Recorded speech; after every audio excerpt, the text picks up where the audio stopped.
মুরগির গোস্ত রান্না করার জন্য দিয়ে দিতেছি পেঁয়াজ রসুনের মতো, হলুদের গুঁড়া পরিমাণ মতো, মরিচের গুঁড়া,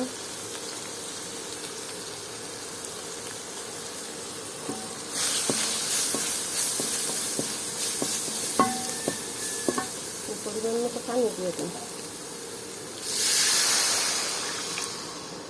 পানি দিয়ে দিলাম, ভালোভাবে কষাইয়া মশলাটা কষানো হয়ে গেছে। মানে মুরগির গোস্তটা ডাইলা দিন।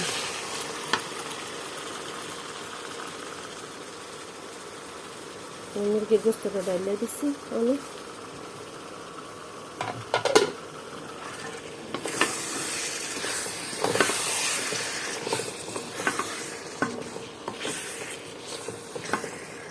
অনেলা ডাইকা দিন, অনেলা কষানো হয়ে গেছে গা। অনেলা দিয়ে দিন, একটু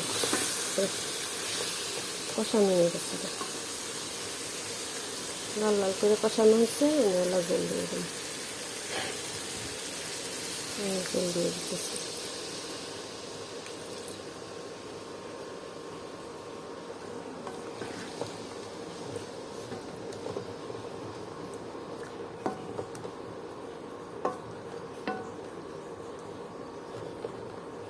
জল দিয়ে দিচ্ছি, ডাইকা দিন।